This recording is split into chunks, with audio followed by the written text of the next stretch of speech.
Not even doing an intro. I owe Turd Flinging Monkey not really an apology, but I do owe him some advertising because long ago uh, we came to an accord. I'm like, hey, I'll promote your stuff, you promote my stuff, and he's very regular and scheduled. He has a regimen. I do not. And then as the world has pulled me in different directions, I do podcasts, and then I'm like, oh crap, I forgot to do sponsors. And TFM is really the only sponsor I have left because I haven't really taken on sponsors or done podcasting regularly enough to charge people for it. Back in the day when, remember the Great and Merciful Corona Chan?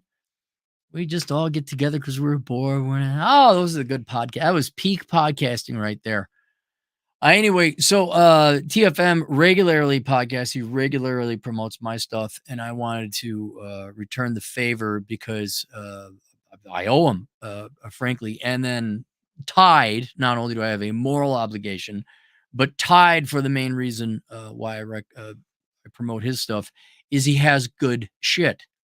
I think what his pinnacle piece is the Way of Monkey book. As I said before, it is the modern day meditations by Marcus Aurelius, except for modern day times, written by Turd Flinging Monkey. He eschews that praise, but I do mean that sincerely. It is a very helpful book. As you know, I did not bullshit. I had trouble with toe warts until I found Rollo Tomasi's toe wart be gone. Oh yeah, totally did. No, I actually wrote anger management. Was very angry. I'll have, happy to say I am 98% as angry as I was before. A whole 2% increase in progress. But his book was absolutely worth reading. And there'd be more things you could pull from than just how to stop being angry. But that's one of the things that the Way of Monkey. Yeah, Paulie, the Way of Monkey book. Yep. It's a great book. It's great. And he even went to the extent of having the artwork. That's why I put it up on the thumbnail. He hired a gal who's very talented artist, and she drew pictures inside of it, tasteful ones.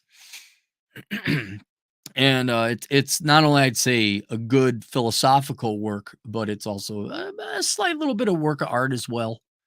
It's aesthetically pleasing. It's something you could perfectly have. It's not political. It's not angering. Just put it on your coffee table. What's it? Oh, the Way of Monkey book. I really enjoy that. And then you could say, yes, he's the modern day Marcus Aurelius. And people are going to say, who? You say, never mind. You must have a liberal arts degree. I could tell. You don't know shit. So there's that. And then he also came out with Lucas the Mucus. And I've promoted that before, but I was like, it's a kid's book, kind of like my Boris the Shitting Buffalo. You're like, what? Yeah, look it up. Boris the Shitting Buffalo. But he came up with Lucas the Mucus and the Meaning of Life.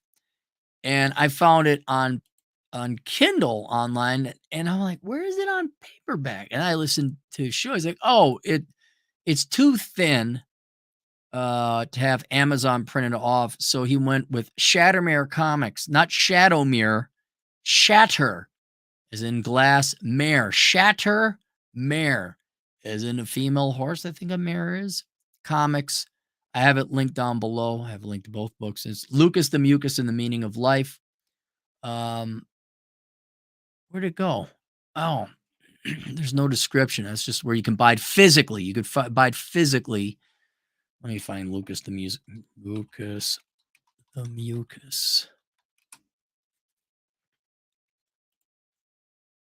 Okay, Lucas the Mucus and the Meaning of Life. Here's the review.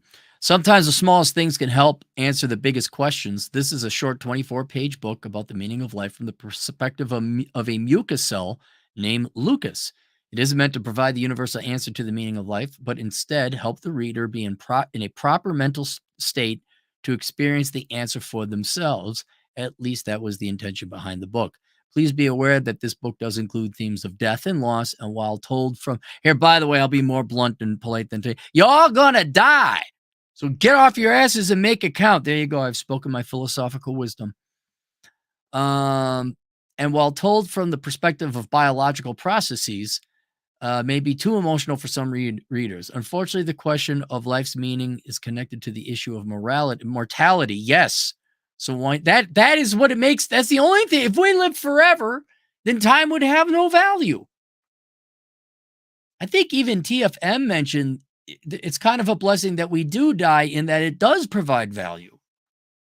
You gotta make it count. Unless, you live on welfare and you're getting free gimme that's, right? Well, oh, shit, then you don't have to worry. You don't have to do anything, right? Then it's over. What'd you do? I hated people who worked more than me and had more than me. Oh, okay. Uh this book also isn't meant to push a particular religion, but it does include Eastern transcendental themes that may differ from some religious beliefs. This book isn't meant to offend, it is merely a thought experiment or parable meant to help the reader think about these subjects for themselves, and they may do so within whatever beliefs they currently hold. This book was written and illustrated in a retro golden style, little golden book style. So there it is. Lucas the Mucus and the Meaning of Life. You can find that on Amazon, or if you prefer the physical copy, that is linked below. And that's it. That's it. All right. I'll see you guys later. Toodles.